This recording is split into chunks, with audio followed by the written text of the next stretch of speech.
Afternoon, everyone. Welcome to my presentation. My name is Dean Rosen, and for the past 4 summers, I've been working for the Ontario Ministry of Natural Resources and Forestry as a wildland fire ranger. So naturally, for this capstone, I paired with Professor David Martell, who's the co-director of the Fire Management Systems Lab at the university. At the start of the semester, I needed to find a capstone project relevant in the world in which I was working. So I began my search by interviewing several managers in Ontario's wildfire management system, asking them what kinds of problems were important to them and which kinds of issues I could contribute to that would also make for an interesting research project. One thing led to another, and over the course of the last few months, I've developed a project that analyzes the current and future state of fire ranger recruitment and retention within Ontario's wildfire management system. And just as a side note, there are many photos from my job over the past years in this presentation. So with that, I hope you enjoy. This slide just gives a high-level overview of the presentation, and I'll be focusing on Ontario's Aviation, Forest Fire, and Emergency Services, or AFFES for short. So there's a lot to unpack in the next 15 minutes, so I will jump right in. In 2015, the AFFES began to notice problematic trends regarding the attrition of fire rangers' collective experience and formed a task team to begin to address this problem. For example, in 2015, the turnover rate for all fire rangers was 45%, meaning that 45% of fire rangers did not return from the year before. Also, in 2020, 68% of all fire rangers had 2 years of experience or less in their current position. So why is this bad? Why do we even care?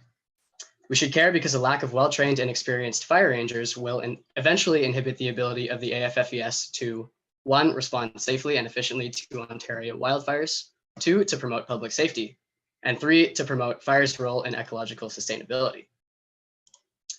So over time, the risks associated with wildfire are predicted to increase due to a variety of reasons, such as climate change or the growth of the wildland-urban interface. So the hypothesis is that the demand for experts with the skills necessary to make the right choices in increasingly complex wildfire situations will eventually outweigh community needs. Just as an economics analogy, the demand for expertise will begin to outweigh this supply. The main objective of this project was to investigate this problem and hypothesis. To do this, I've developed a prototype Excel simulation model that can generate insight into the AFFES Fire Ranger Human Resources problem. Overall, this was done to create a practical tool for the AFFES and to provide and better support recommendations so that they're more equipped to address these issues. So with all of that in mind, I'll now go over a little bit of contextual information. The previous fire management paradigm in Ontario was one in which all fires within certain zones were aggressively suppressed, represented by the photo on the left. Excluding wildfire in the landscape led to unprecedented fuel buildups in the forest, which actually increased the overall risks that wildfires pose to the safety of fire rangers and to the public. As you can see in figure 1 on the right, the current AFFES strategy, published in 2014, aims to promote public safety and mitigate economic loss by incorporating the ecological benefits of wildfire into its management. To meet these goals, one of the main objectives is to respond appropriately to wildfires on a case-by-case basis. Without well-trained and experienced fire rangers and managers, this becomes difficult. The plan itself directly states that determining an appropriate response requires considerable knowledge and experience to assess many factors. Other important contextual information centers around the basic structure of the AFFES and its crew system. Ontario fire rangers are split between 14 fire management districts, as seen in this figure. This map shows how they're spatially distributed within the province.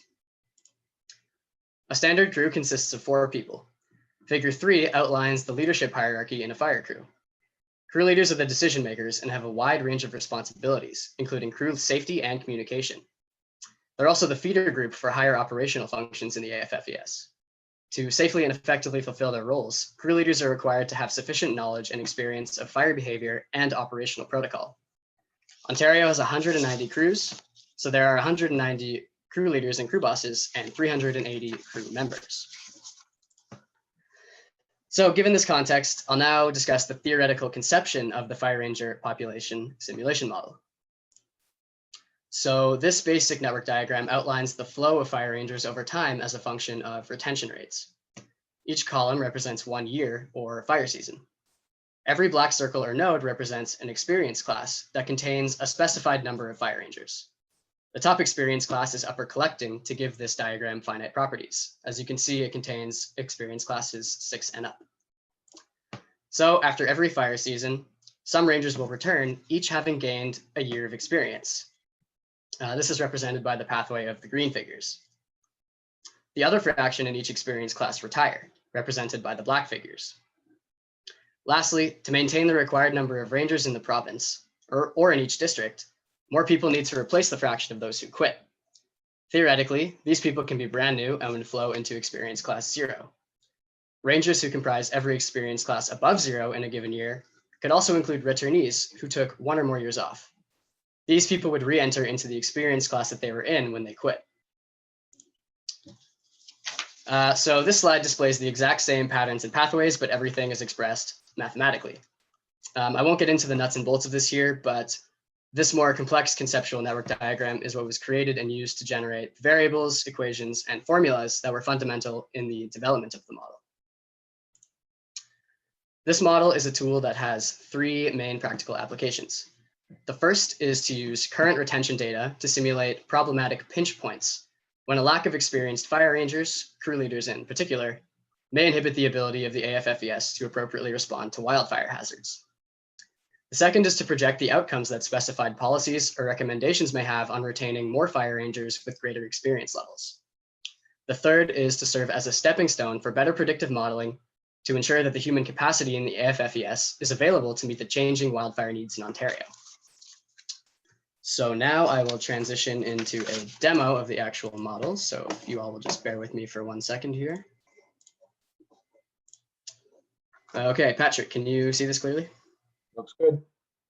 Cool. So here is the Excel simulation model. For the sake of time, I'll just touch on the basics. So the parameters or manipulable aspects of this model are here in row 8. In column A here, we have the potential ranger positions, and in column B are their corresponding experience classes. A user can manipulate most of these parameters to project different scenarios. So addressing the first practical application, current or historical retention data is seen here in column F. This is used to project the future composition of the fire ranger population in Ontario. So for example, if you direct your attention to this graph highlighted in green here, it shows that a gap exists between the total number of fire rangers who will have more than 3 years of experience and the required number of crew leaders in the province, 190, which is indicated by this red line right here. This gap specifically shows that 110 out of 190, or 58%, of all crew leaders in the province will have 4 years of experience or more. This is problematic because, as we saw earlier, substantial knowledge and experience is required to meet the objectives and goals laid out by the AFFES. And here it's projected that many crew leaders across Ontario will have minimal experience. So to address the second practical application of this model, the following scenario is based on a hypothetical estimate, just to illustrate how the model can be used. So say a policy that enhanced ranger benefits was estimated to increase retention rates by 15% across the board. If I go into cell H9 here and actually do this by increasing retention rates by 15%, you can see on the highlighted graph that in real time, the gap shrinks and the deficit of fire rangers with at least 4 years of experience becomes a surplus.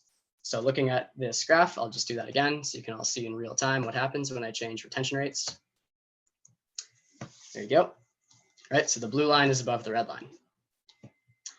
This model also contains sheets for each fire management headquarters in the province, and the algorithms are the same throughout, but the values change depending on the size of the base and their respective retention rates.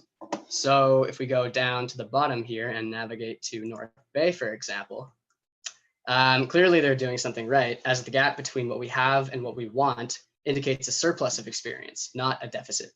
The blue line is above the red line that represents the total crew leaders needed in North Bay, which here you can see is 7.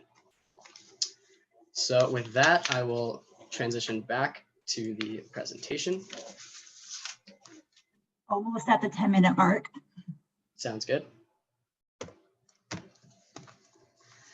Okay, so based on the results of this analysis in the model, I have 3 recommendations for the AFFES, which I will now go through in turn. And again, the numerical examples pertaining to each recommendation come from conversations with some experienced fire management supervisors and are hypothetical estimates at best. So to increase the number of top-tier crew leaders, the first recommendation is to simultaneously aim policies at crew leaders and their feeder groups, crew members and crew bosses. The gap in scenario A over here uses current retention data and illustrates that 15% of crew leaders will have at least 6 years of experience.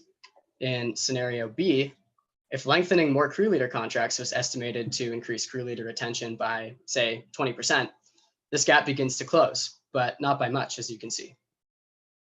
If wages of crew bosses and crew members were simultaneously increased by, say, $2 an hour, and this was estimated to increase retention of these rangers by 15%, the gap in scenario C continues to close, where 37% of crew leaders would now have 6 years of experience compared to scenario A under current rates, which is 15%.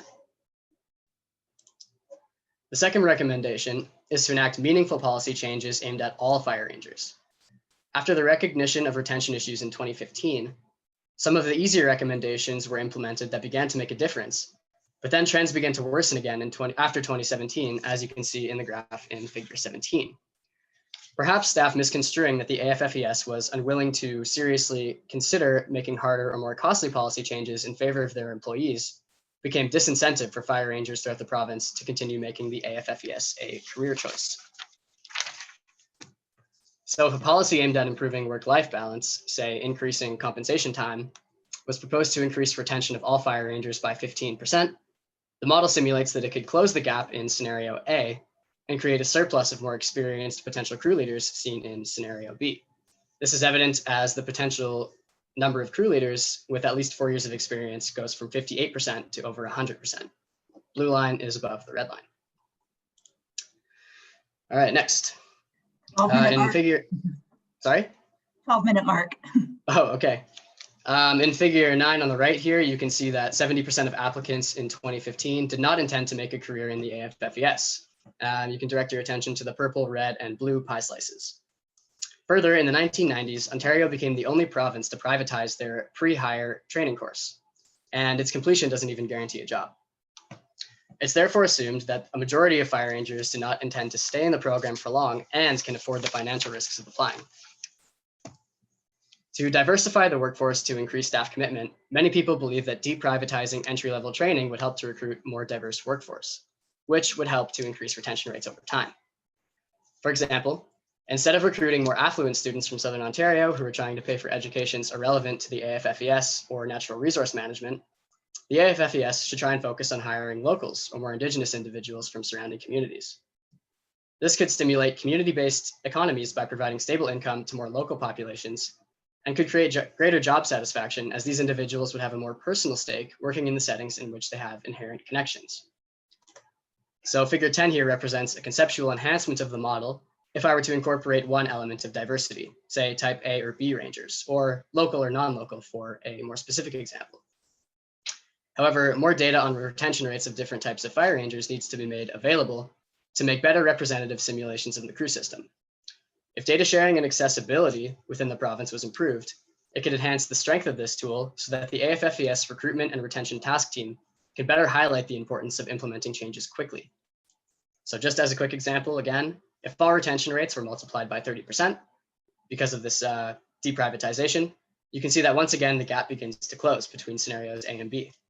Specifically, the model projects that the proportion of top-tier crew leaders would increase from 15% to 43% under this simulation. So ultimately, this model is a tool that allows a user to simulate the state of the crew system based on representative or hypothetical data. However, like any predictive model, it operates under a series of assumptions and limitations, and the output must therefore be interpreted through a critical lens. For example, this model assumes that rangers would be promoted after 2 years of experience in their position, when in reality, it might take much longer to gain proficiency. If a manager wants to use this model, they have to carefully think about which policies are plausible and try to estimate what impact of those policies might be. Beyond the scope of this project, if the AFFES wants to use this model, they'll have to come up with and apply these estimates themselves in order to make representative simulations of the crew system. In this respect, the model can be improved to further emphasize the importance of quickly and decisively implementing strategies to slow the attrition of expertise so that the AFFES will continually be ready to respond to wildfire hazards in Ontario. So with that, I'll conclude this presentation, and I'd like to acknowledge the following people for their contributions to this project. It couldn't have been completed in the given timeline if not for the cooperation and help of these individuals. So I hope you enjoyed the presentation, and now it is time for some questions. That's great. Thank you very much, Dean. We'll open it up here to everyone at the beginning. Are there any questions or comments? Jay, would you like to lead us off? I see you've got your hand raised. Nice job, Dean. It occurred to me like you seem to have some data from the various geographical regions. And for example, you quickly went to North Bay and said, whatever they're doing, they seem to be doing a good job. So I was wondering, why not look at those different regions, and maybe that would give you some insight into what some of the problems and or solutions might be.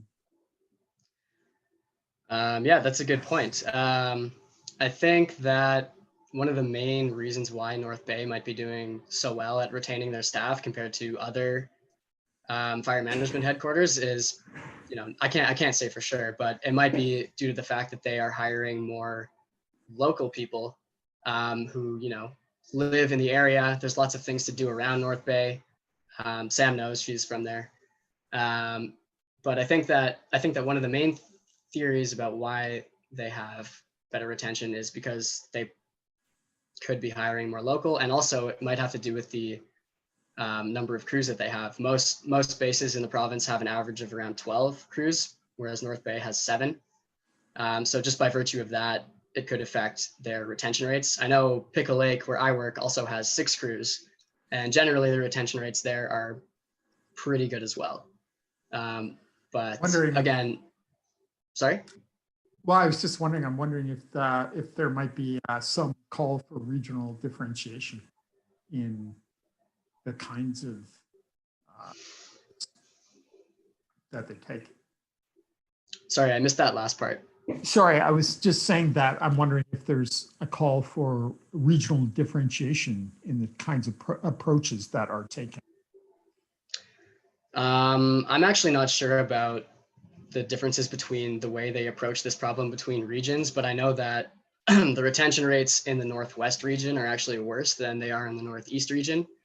And part of my analysis in the paper that I wrote was looking at the relationship between retention rates and the amount of fires and area burned between the two regions. And even though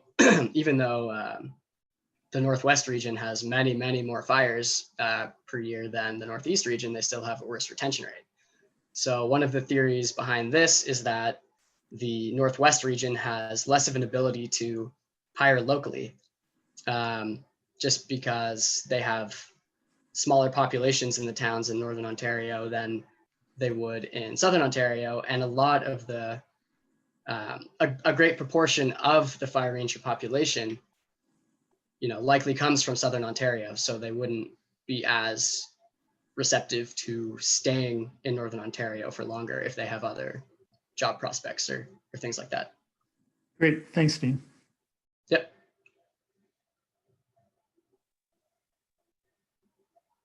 Other questions? Yeah, Patrick, it's Randy Crampton calling from Red Lake. Go ahead. Dean, very good job. I like the material that you've developed there. Thanks. And I think it's something that we the provincial task team has a focus on this issue that we might be able to incorporate in our work in the future. So I'm excited about that. My question Awesome. for you is, you've got some firsthand experience being a fire ranger. You know the issue that we're faced with intimately, and you've done this work with regards to this project. I'm curious to know what you think the best solution to our problem is. There's a number of recommendations out there, and you know, we as a government organization, we're challenged with collective agreements and policies and such, you know, where it's not that easy just to say, give everybody a raise. So based on your experience and your knowledge and your work, in a practical sense, what's our best next option to go with to decrease the gap between those two lines? That is a very good and complex question. First, I would say, as a whole, one of the biggest barriers to increasing retention rates is the recruitment of the individuals who would be more likely to stay in the program for longer. So outright, I would say the biggest or most impactful recommendation that could be made is to take back into house the training courses that I guess would inhibit people of, say, lower income or things of that nature from applying in the first place, just people who might be more willing to make a career in the AFFES, and sort of transition the demographic of fire rangers from people who, you know, are paying for summer jobs or just want to do this because it's an exciting, you know, it's an exciting job to do in the summer, and they don't really see themselves in the AFFES as a career. So I think if the AFFES were to do that, it would help as well. And it's also notable that other provinces don't privatize the S100 is what the course is called. And they don't have, you know, aside from Manitoba and Alberta, I think it was, they don't really have the kinds of retention issues that Ontario is facing at the moment. So that is definitely a glaring issue. In terms of what can be done immediately, you know, obviously it's difficult to just say, yeah, go ahead and give everybody a $2 raise, as nice as that might be. But I think one of the things from my personal experience is just maybe doing more things in downtimes or slower fire seasons to increase fire ranger engagement. You know, maybe having more training opportunities or working on skill building for those fire rangers who want to, say, get their chainsaw certifications or things like that would definitely help. Even having more advanced training opportunities for, say, going on fires that are being observed and sort of doing mock initial attack operations on those, that would be helpful. Obviously, it's all money, but I think doing recommendations like that just to sort of increase the job satisfaction during those slow times would be a very good start. Great. Thanks, Dean. Appreciate it. Yep. Thank you. Thanks, Dean. Lindsay, would you like to go ahead and ask your question? Might be the last of the day. Okay. Sorry, I'll try to talk forever. Dean, do you think there's like a physical aspect to the job retention? Like people kind of burn out after a few seasons and maybe that's part of why they don't do it anymore? I see a lot of parallels with tree planters. Like there's a whole bunch of people that do like 1 or 2 years and it just like dwindles as they become older. Definitely. I think that when you sign up for the job, you kind of have to know what you're getting into. It's a lot of physical labor, and it can be pretty intense at some points. But again, like for entry-level positions such as crew members, your job is mainly on a fire to lug hose all day and support your crew leader who has more sort of, I guess, advanced or higher level responsibilities, such as keeping the crew safe, monitoring the fire, communicating with the eyes in the sky, things like that. So I think as people progress through the organization, they become crew leaders, and the crew leader job in itself doesn't necessarily lend itself to as much physical strain. But definitely I've seen cases where people, you know, injure themselves and then can't do the job the next year. And even the fitness test is a challenge for some people who have pre-existing injuries and things like that. Fair enough. I have one more question. Sorry. Sure. Yeah, no, go ahead. That aside, given like, do you think the seasonal aspect is really impairing too for people wanting to do it for longer periods of time? Or like, do you ever foresee a crossover program with like Australia where people can work there for a few months and then work here for a few months? There actually is a program like that does exist, and I believe in Sioux Lookout they are kind of the head management headquarters that kind of runs that program.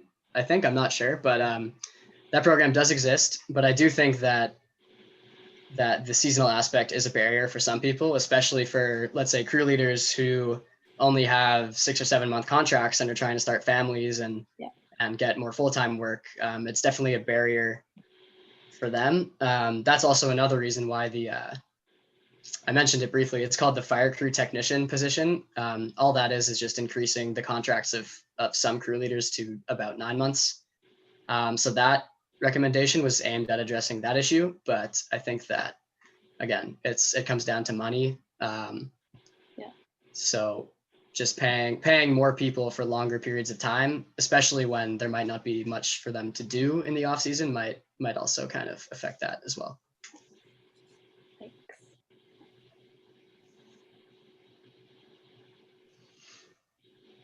Sorry, you're muted. Yeah, thanks.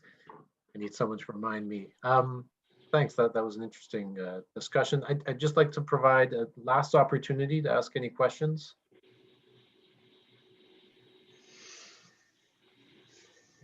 All right, well, thank you very much, Dean. That was great. And this concludes our first day. Thank you.